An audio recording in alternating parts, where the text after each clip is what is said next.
بسم اللہ الرحمن الرحیم۔ چوتھا باب، قرآنی نظریہ حیات۔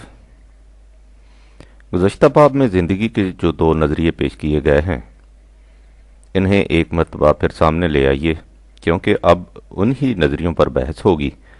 قرآن نے ان دونوں نظریوں کی تردید کی ہے، ان کے خلاف ایک تیسرا نظریہ حیات پیش کیا ہے، لیکن اس نظریہ تک پہنچنے سے پہلے یہ دیکھنا ضروری ہے کہ قرآن ان دونوں نظریوں کے متعلق کیا کہتا ہے۔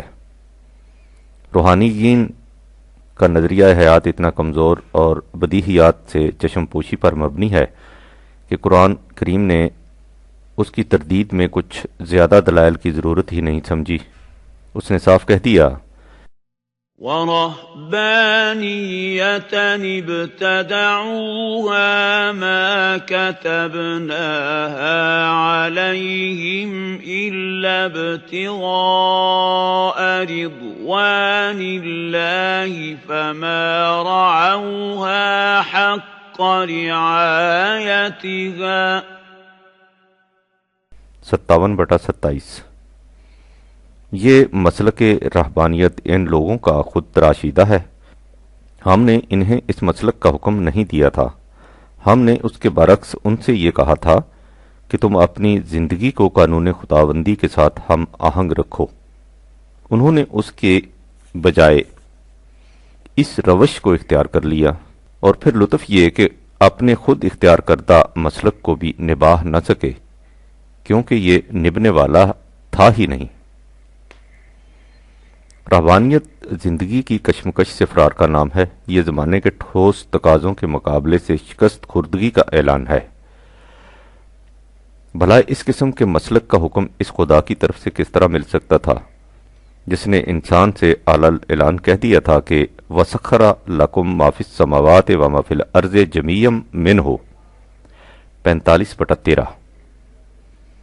کائنات کی پستیوں اور بلندیوں میں جو کچھ ہے ہم نے اسے قانون اور قاعدے کی زنجیروں میں اس لیے جکڑ رکھا ہے کہ تم اسے اپنے کام میں لا سکو۔ اس نے کہا کہ دنیاوی مال و منال اور معاشی سہولتیں اور خوشگواریاں انسان کے لیے وجہ جاذبیت ہیں۔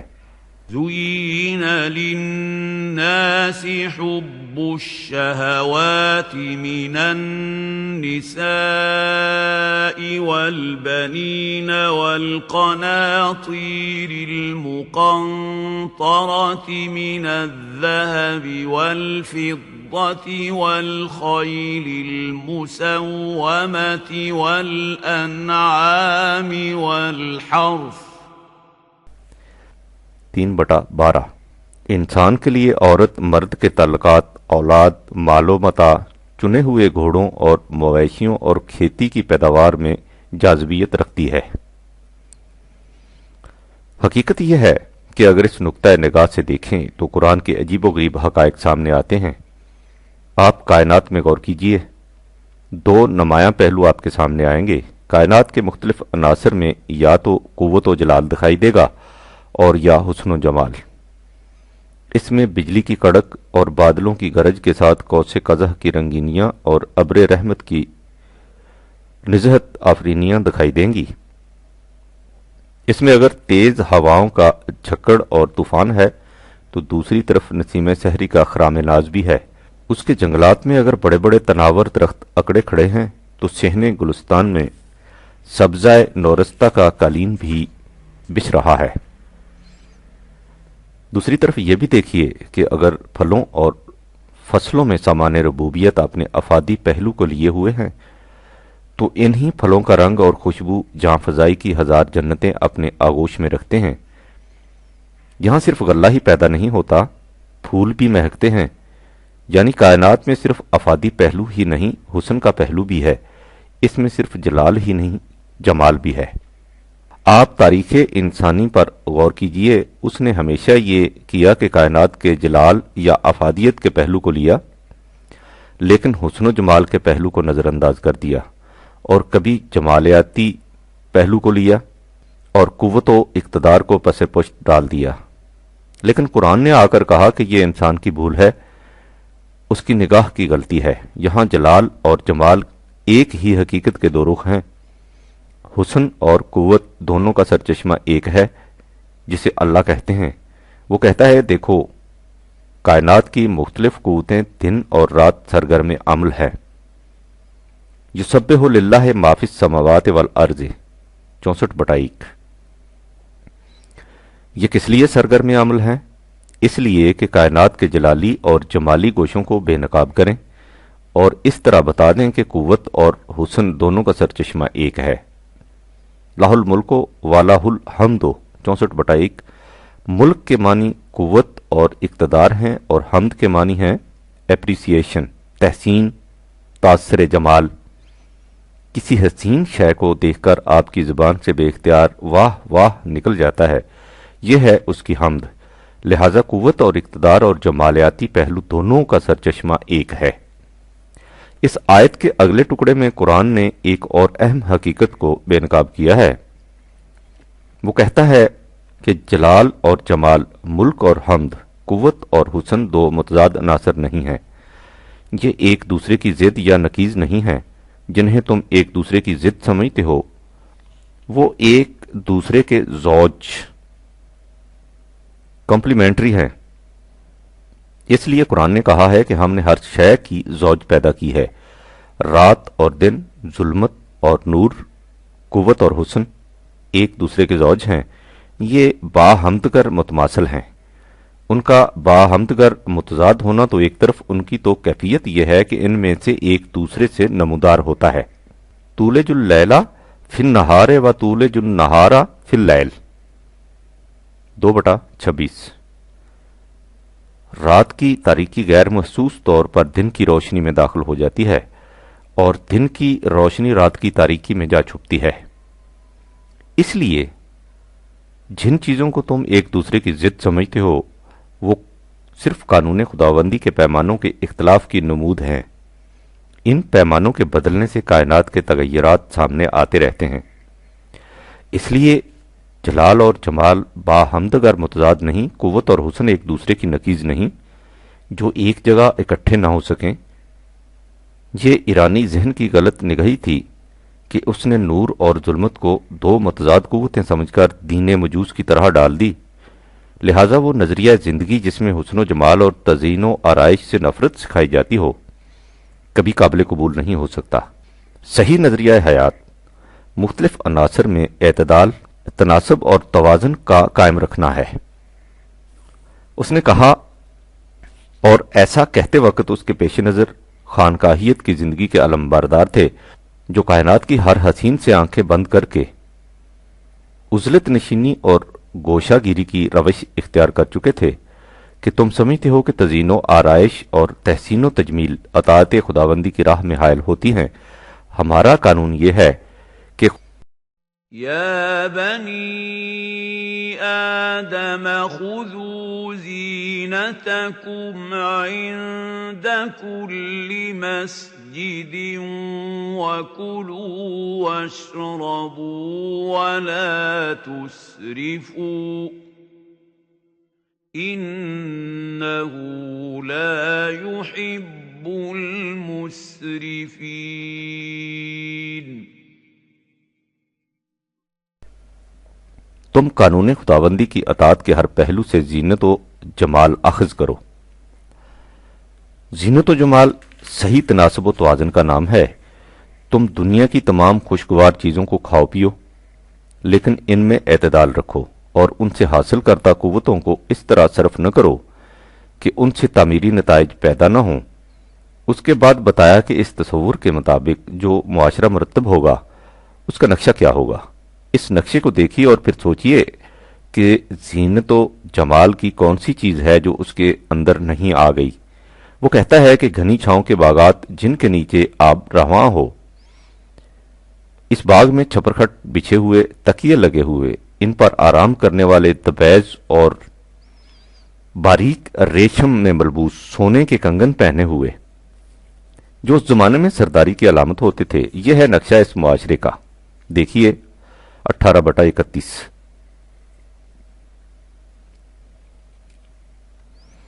قرآن کریم زندگی کے جمالیاتی پہلو کو اتنی اہمیت دیتا ہے کہ جن مقامات میں عام نگاہیں صرف افادی پہلو پر رک کر رہ جاتی ہیں وہ ان کے سامنے جمالیاتی پہلو بھی لے آتا ہے۔ مثلا وہ کہتا ہے کہ اللہ نے تمہارے لیے مویشی پیدا کیے ہیں، ان کی اون سے تم گرم لباس بناتے ہو، ان کی دوسری چیزوں کو کئی اور منفعت بخش کاموں میں لاتے ہو، ان کا گوشت کھاتے ہو۔ یہ سب ان کے افادی پہلو ہیں۔ عام نگاہیں یہیں تک پہنچ کر رک جاتی ہیں، لیکن وہ اس سے آگے بڑھتا ہے اور کہتا ہے کہ ذرا اس منظر کو سامنے لاؤ، جب شام کے وقت تمہارے مویشی باہر سے چر چگ کر گاؤں کی طرف واپس آتے ہیں، وہ منظر کس قدر حسین ہوتا ہے۔ یا الصبح نور کے تڑکے جب تم انہیں باہر کھیتوں میں لے جاتے ہو، وہ منظر بھی کس قدر دلکش ہوتا ہے۔ اس لیے ان کے افادی پہلو کے ساتھ ہی یہ جمالیاتی پہلو بھی ہے۔ وَلَكُمْ فِيهَا جَمَالٌ حِينَ تُرِيحُونَ وَحِينَ تَسْرَحُونَ 16/6۔ اسی طرح 2-3 آیتوں کے بعد فرمایا وَالْخَيْلَ وَالْبِغَالَ وَالْحَمِيرَ لِتَرْكَبُوهَا وَزِينَةً 16/8۔ اس نے گھوڑے، کھچریں اور گدھے پیدا کیے جن پر تم سوار ہوتے ہو، اور یہ تمہارے لیے باعث زینت بھی ہیں۔ قرآن کریم نے اس طرح واضح الفاظ میں بیان کر دیا کہ زینت و آرائش کی یہ سب چیزیں ہم نے انسان ہی کے لیے پیدا کی ہیں، اور اس کے بعد یہ فرمایا کہ جب ان چیزوں کو ہم نے وجہ جاذبیت بنایا ہے تو وہ کون ہے جو انہیں حرام قرار دے سکتا ہے؟ قُلْ مَنْ حَرَّمَ زِینَتَ اللَّهِ الَّتِی اخرج لعبادہ والطیبات من رزقہ 7/32۔ ان سے پوچھو کہ وہ کون ہیں جو ان زینت کی چیزوں کو حرام قرار دے دے جو اللہ نے اپنے بندوں کے فائدے کے لیے پیدا کی ہیں، اور رزق کی خوشگواریوں کو ممنوع قرار دے دے۔ آپ نے غور کیا کہ قرآن نے کس زجر و توبیخ سے کہا ہے کہ کون ہے جو دنیاوی جاذبیتوں اور معاشی خوشگواریوں کو حرام قرار دے کر ایسی حسین و جمیل دنیا کو ماتم کدہ بنا دے جس میں ہر چہرہ یبوست آمیز اور ہر پیشانی شکن آلود نظر آئے۔ اس نے کہا کہ دنیاوی دولت و حشمت، قوت و سطوت، حکومت اور سلطنت، اقتدار و اختیار خدا کی نعمتیں ہیں۔ خدا کے جتنے رسول آئے وہ اپنی قوموں کو ان نعمتوں کے حصول کی تلقین کرتے رہے اور ان کی طرف توجہ دلاتے رہے۔ حضرت ہود نے اپنی قوم سے کہا کہ تم خدا کی ان نوازشات کو یاد کرو کہ اس نے تمہیں قوم نوح کے بعد استخلاف فی الارض، حکومت و سطوت عطا فرمائی۔ فَاذْكُرُوا آلاء اللَّهِ لَعَلَّكُمْ تُفْلِحُونَ 7/69۔ تم اللہ کی ان نوازشات کو سامنے رکھو تاکہ تم کامیاب زندگی بسر کر سکو۔ یہی حضرت صالح نے اپنی قوم سے کہا، تم خدا کی اس نوازش کو سامنے رکھو کہ اس نے تمہیں قوم عاد کے بعد ملک میں تمکن عطا کیا۔ تم نرم زمین پر محلات بناتے ہو اور سخت پہاڑوں کو تراش تراش کر محفوظ قلعے تعمیر کرتے ہو 7/74۔ حضرت شعیب نے بھی اپنی قوم سے یہی کہا کہ تم خدا کی اس نوازش کو فراموش نہ کرو کہ تم ملک میں بہت قلیل تعداد میں تھے، اس نے تمہیں کثرت عطا کی 7/86، جس سے تم ایک طاقتور قوم بن گئے۔ آل ابراہیم کے متعلق ہے کہ ہم نے انہیں کتاب و حکمت عطا کی اور اس کے ساتھ ہی وَآتَيْنَاهُمْ مُلْكًا عَظِيمًا 4/54، ہم نے انہیں ایک عظیم الشان سلطنت بھی دی۔ حضرت موسیٰ اور بنی اسرائیل کی تمام داستان اسی قوت و حشمت اور تمکن و تسلط کی مسلسل تاریخ ہے، اور اس کی اہمیت کا اندازہ اس سے لگ سکتا ہے کہ قرآن نے اس داستان کو بڑی شدت و تکرار سے دہرایا ہے۔ اس نے کہا ہے کہ اس قوم کو پہم، کشمکش اور مسلسل جدوجہد کا نتیجہ یہ نکلا۔ وَأَوْرَثْنَا الْقَوْمَ الَّذِينَ كَانُوا يُسْتَضْعَفُونَ مَشَارِقَ الْأَرْضِ وَمَغَارِبَهَا الَّتِي بَارَكْنَا فِيهَا وَتَمَّتْ كَلِمَةُ رَبِّكَ الْحُسْنَىٰ عَلَىٰ بَنِي إِسْرَائِيلَ بِمَا صَبَرُوا وَدَمَّرْنَا مَا كَانَ يَصْنَعُ فِرْعَوْنُ وَقَوْمُهُ وَمَا كَانُوا يَعْرِشُونَ 7/137 اور ہم نے اس طرح اس قوم کو جو دنیا میں نہایت کمزور اور حقیر شمار کی جاتی تھی اس سرزمین کے مشرق و مغرب کا مالک بنا دیا جو اپنے اندر سامان پیدائش کی فراوانیاں رکھتی تھی، اور اس طرح خدا کا قانون حسن کارانہ انداز سے قوم بنی اسرائیل کے حق میں ان کے استقلال و استقامت کی وجہ سے پورا ہوا، اور فرعون اور اس کی قوم کا ساختہ پرداختہ اور ان کی فلک بوس امارات سب درہم برہم ہو گئیں۔ خدا کا یہ قانون کہ حکومت و سلطنت اور غلبہ و اقتدار صلاحیتوں کے بیدار کرنے اور جد و جہد اور سعی و عمل سے حاصل ہوتا ہے، صرف بنی اسرائیل کے حق میں پورا نہیں ہوا بلکہ جس قوم نے بھی اس قانون کے مطابق عمل کیا وہ صاحب تخت و نگی ہو گئی۔ چنانچہ خود صدر اول کے مسلمانوں سے کہا گیا کہ تمہاری سعی و کاوش کا نتیجہ یہ نکلا کہ وَأَوْرَثَكُمْ أَرْضَهُمْ وَدِيَارَهُمْ وَأَمْوَالَهُمْ وَأَرْضًا لَّمْ تَطَئُوهَا وَكَانَ اللَّهُ عَلَى كُلِّ شَيْءٍ قَدِيرًا اور اس نے تمہیں تمہارے دشمنوں کی زمینوں کا اور ان کے شہروں کا اور ان کی دولت کا مالک بنا دیا، اور اس کے علاوہ اس سرزمین کا بھی جہاں اس سے پہلے تمہارے قدم بھی نہ پہنچے تھے۔ اللہ کے قانون نے ہر شے کے پیمانے مقرر کر رکھے ہیں اور ہر نتیجہ انہی پیمانوں کے مطابق برآمد ہوتا ہے۔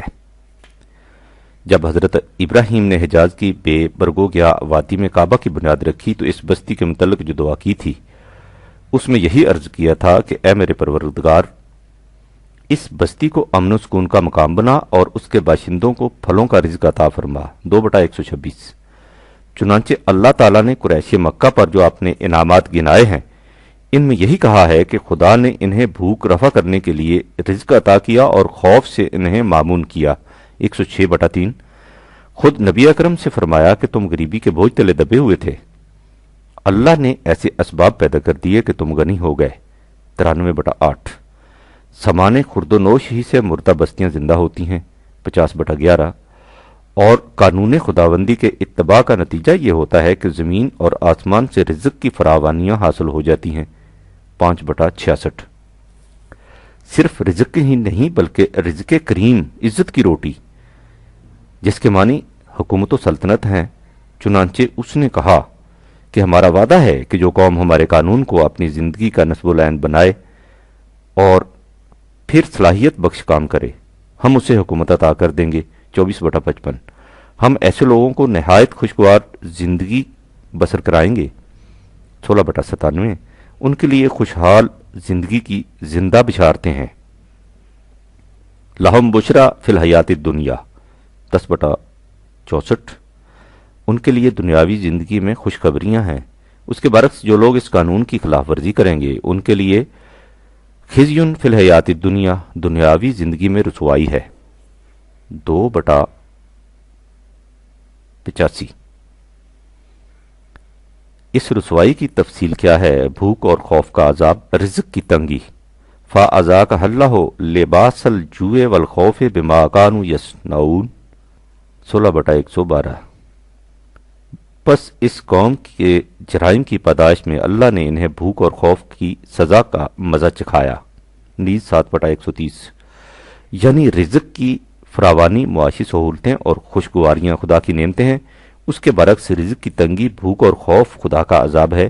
دوسری جگہ ہے وَمَنْ أَعْرَضَ عَنْ ذِكْرِي فَإِنَّ لَهُ مَعِيشَةً ضَنْكًا 20/124 جو کوئی قانون خداوندی سے اعراض برتے گا تو اس کی معیشت اس پر تنگ ہو جائے گی۔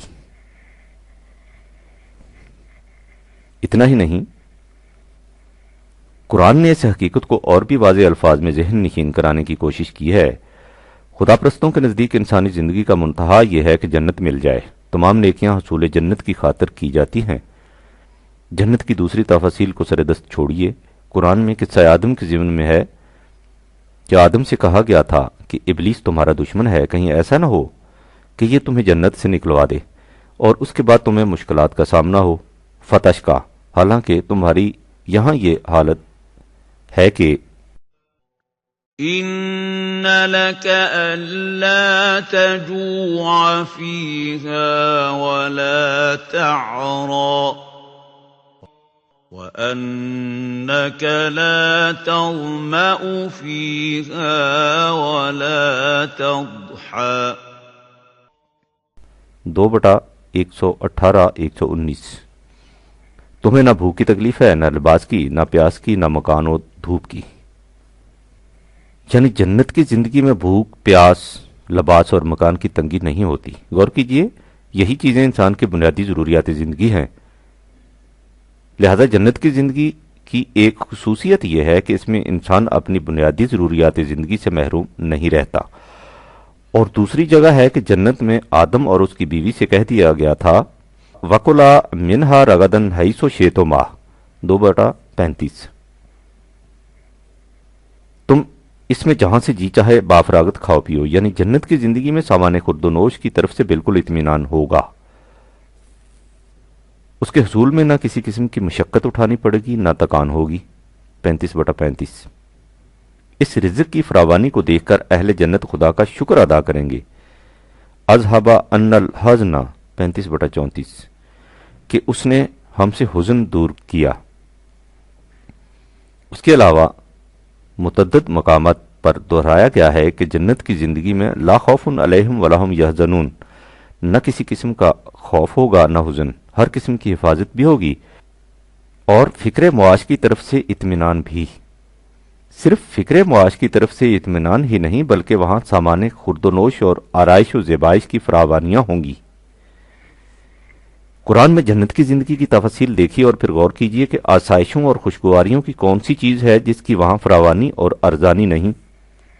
ریشم و کمخواب کے ملبوسات، جنتم و حریرہ 76/12، مسنتیں اور صوفے، متکئین فیہا علی الارائک 76/14، پھلوں کے ڈھیر،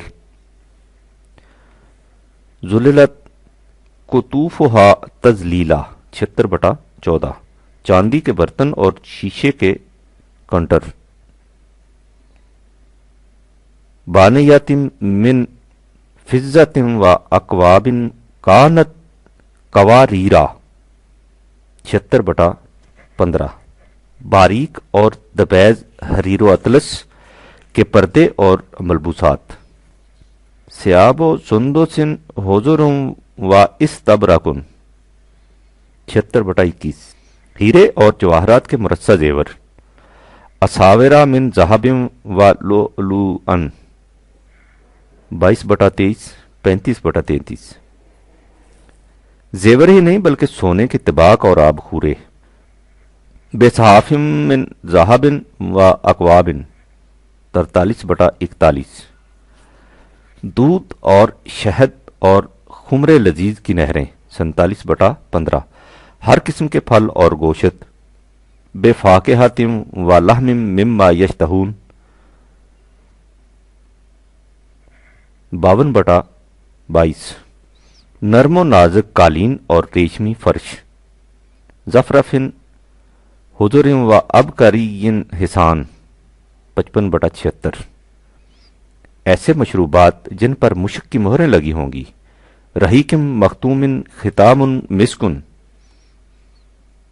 83/25، غرضے کہ ہر وہ چیز جسے وہ چاہیں گے، لہم ما یشاؤون فیہا 50/35، جو مانگیں گے ملے گا، وَلَهُمْ مَا يَدَّعُونَ 36/58، ہر وہ شے جس سے دل کو سرور اور آنکھوں کو نور حاصل ہو، فیہا ما تشتہیہ الانفس وتلذ الاعین 43/72، اور ان آسائشوں اور نعمتوں کے اثرات ان کے چہرے کی تازگی سے نظر آئیں گے، تعرف فی وجوہہم نظرۃ النعیم 83/24۔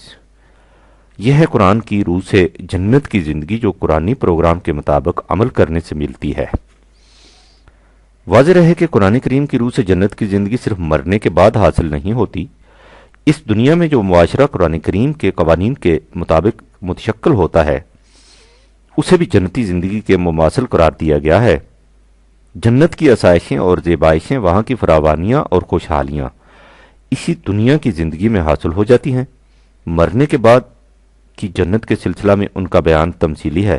وہاں کی آسائشوں کی حقیقت کیا ہوگی اسے ہم انسانی شعور کی موجودہ سطح پر نہیں سمجھ سکتے، نہ ہی یہ چیز اس وقت ہمارے زیر نظر ہے۔ اس وقت ہم صرف اتنا کہنا چاہتے ہیں کہ قرآن کی روح سے جنتی زندگی آسائشوں اور خوشحالیوں کی زندگی ہے، اور اس دنیا میں بھی حاصل ہو سکتی ہے اور اگلی دنیا میں بھی۔ ان تصریحات سے یہ حقیقت ہمارے سامنے آ گئی ہے کہ قرآن کریم کی روح سے اس دنیا کی خوشحالی اور خوشگواری کی زندگی اللہ کی نعمت ہے، اور انسان کے حسن عمل کی جزا حکومت و سلطنت اور دولت و ثروت ہے۔ رزق کی فراوانی اور ضروریات زندگی کی طرف سے اطمینان کامرانیوں کی جنت ہے۔ دنیا کی زیب و زینت کی چیزیں وجہ جاذبیت ہیں، جن کی طلب اور تمتع عین منشائے خداوندی کے مطابق ہے۔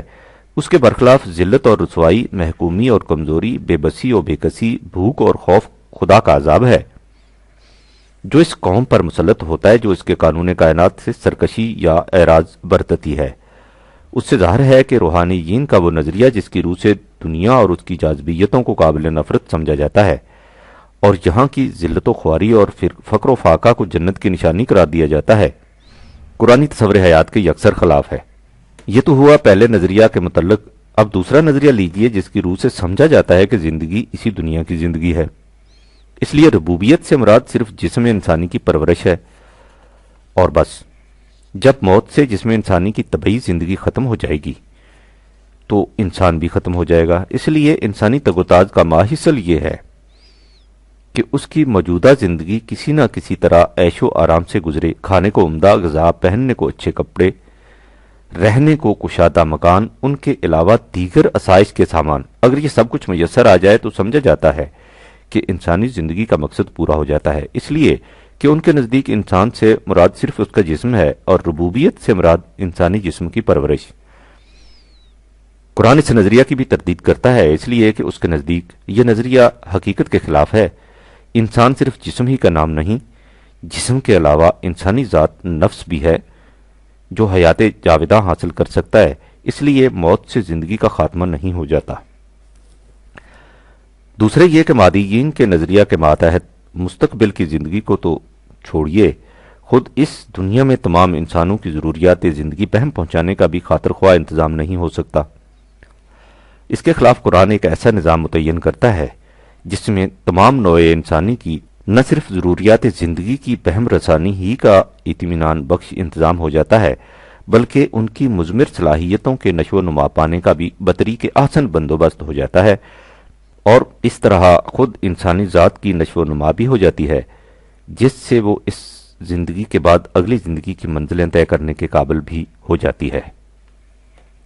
واضح رہے کہ انسانی زندگی کی موجودہ منزل میں انسانی ذات کی نمود اس کے طبعی پیکر جسم کے ذریعے ہوتی ہے، اس لیے انسانی جسم یعنی اس کی طبعی زندگی کا تندرست و توانا اور نشو و نما یافتہ ہونا نہایت ضروری ہے۔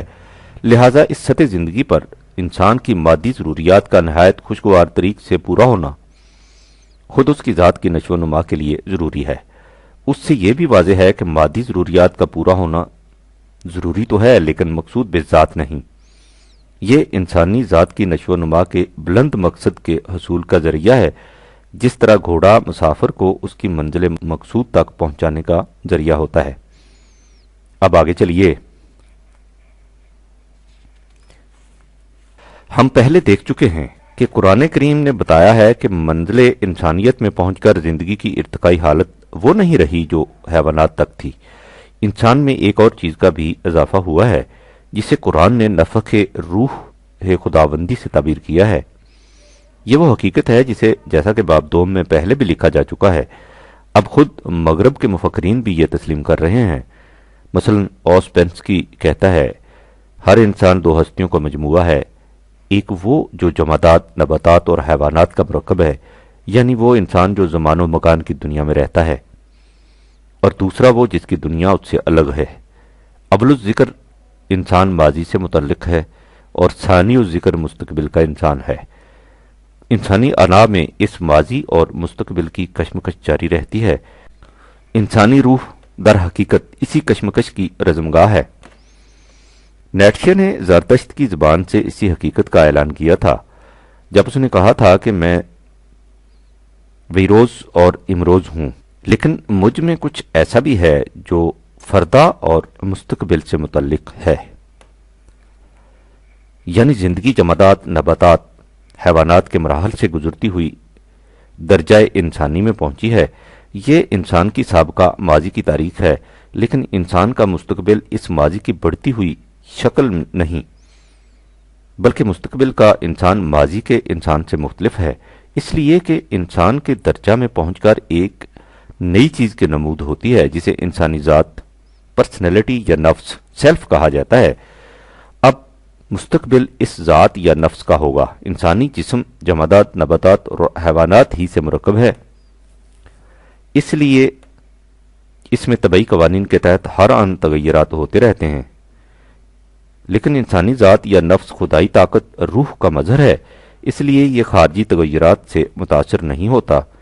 علم الابدان کے ماہرین کا کہنا ہے کہ جسم انسانی اس طرح مسلسل تغیرات کی آماج کا بنا رہتا ہے کہ کچھ عرصہ کے بعد سارے کا سارا جسم بالکل نیا بن جاتا ہے۔ یعنی آپ کا جو جسم 10 سال پہلے تھا، اس میں سے آج کچھ بھی باقی نہیں رہا۔ آپ کا آج کا جسم ایک نیا جسم ہے، لیکن جس چیز کو آپ میں کہتے ہیں وہ بدستور وہی ہے۔ آپ نے اگر کسی سے 10 سال پہلے کوئی معاہدہ کیا تھا تو آپ ہر وقت تسلیم کرتے ہیں کہ یہ معاہدہ میں نے ہی کیا تھا اور میں ہی اس کا پابند ہوں۔ یہی وہ میں ہے جو جسم کے ساتھ بدلتا نہیں رہتا بلکہ ہمیشہ غیر متبدل مستقل رہتا ہے۔ لہٰذا یہ میں جسم کا حصہ نہیں، اس سے الگ ہے۔ اس سے ظاہر ہے کہ انسان تغیر، چینج اور ثبات، پرماننٹ سے مرکب ہے۔ باردیو کے الفاظ میں دنیا میں جس قدر تغیرات رونما ہوتے ہیں اس کے متعلق انسان کا اندازہ نگاہ دوہرا ہونا چاہیے۔ زندگی تغیر کا نام ہے۔ جدت کے بغیر زندگی کچھ نہیں، لیکن صرف تغیر کا تصور فریب انگیز ہے۔ انسان میں ایک ایسی شے بھی ہے جو تغیر سے نا آشنا ہے، اس کے بغیر تشخص ذات کا تصور ناممکن ہے۔ لہٰذا اپنی ذات کے نشو و نما میں انسان کو خود اپنی ذات سے فریب دہی نہیں کرنی چاہیے، یعنی اسے اس مستقل شے کو کبھی نظر انداز نہیں کرنا چاہیے جو اسے ابدی طور پر ملی ہے۔ عام اشیاء کی صورت میں تغیر کے معنی یہ ہیں کہ اس شے کی جس میں تغیر واقع ہوتا ہے پہلی حالت یکسر معدوم ہو جاتی ہے اور اس کے بعد وہ شے اثر نو ایک نئی حالت میں پیدا ہوتی ہے۔ اس کے برعکس برگزان کے الفاظ میں انسانی ذات کی خصوصیت یہ ہے کہ ہم میں تغیر تو آتا ہے لیکن معدوم ہوئے بغیر۔ یہی انسانی انا یا ذات کی خصوصیت ہے۔ پھر جیسا کہ باب دوم میں برگزان کے حوالے سے لکھا جا چکا ہے، انسانی ذات مرکب نہیں بسیط ہے۔ جوڈ اس باب میں لکھتا ہے کہ اگر انسانی ذات کو ان اثرات کا مجموعہ ہی تسلیم کر لیا جائے جن سے وہ متاثر ہوتی ہے تو پھر یہ حقیقت اپنی جگہ رہتی ہے کہ انسانی ذات کو اس کے اجزاء میں تقسیم نہیں کیا جا سکتا۔ اس لیے جو کچھ ہم کرتے ہیں اس میں ہماری ذات تمام کی تمام موجود ہوتی ہے۔ دور حاضر کا علم تجزیہ نفس کا ماہر ایرک فرام انسانی ذات کے متعلق لکھتا ہے، ہم اپنے اندر اپنی ذات کے وجود کا احساس رکھتے ہیں۔ یہ ذات غیر متبدل ہے اور حالات کے تغیر اور خیالات اور احساسات تک میں تبدیلی کے باوجود ساری زندگی غیر متغیر رہتی ہے۔ یہ وہ ذات ہے جو لفظ میں کے پیچھے ایک حقیقت کی حیثیت رکھتی ہے۔ اسی پر ہمارے تشخص خواہش پر یقین محکم کی بنیاد ہے۔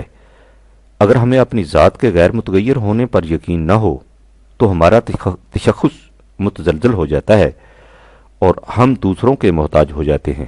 پھر انہی کی اصابت رائے ہمارے احساس ذات کی بنیاد بن جاتی ہے۔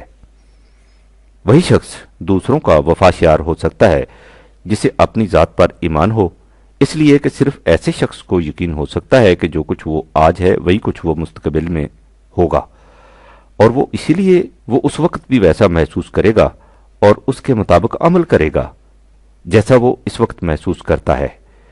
اپنی ذات پر ایمان ہی ہمیں اس قابل بنا سکتا ہے کہ ہم دوسروں سے وعدہ کریں۔ یہ وجہ ہے کہ نیٹشے نے کہا ہے کہ انسان کی تعریف ڈیفینیشن یہ ہے کہ وہ وعدہ کر سکتا ہے، حقیقت یہ ہے کہ اپنی ذات پر یقین اپنی ہستی کی شرائط میں سے لازمی شرط ہے۔ اس حد تک یہ تصور روحانیین کے نظریہ کے مطابق ہے، کیونکہ وہ بھی نفس انسانی یا انسانی ذات یا روح کے قائل ہیں، لیکن اس سے آگے بڑھ کر یہ تصور ان کے تصور سے بالکل مختلف ہو جاتا ہے۔ ان کے نزدیک انسانی نفس کا منتہائی کمال یہ ہے کہ وہ اپنے جداگانہ تشخص کو فنا کر کے اپنی اصل یعنی خدا کی ذات میں جذب ہو جائے۔ اس تصور کی روح سے انسانی ذات کے نشو و نما پانے اور استحکام حاصل کرنے کا تصور بے معنی قرار پاتا ہے۔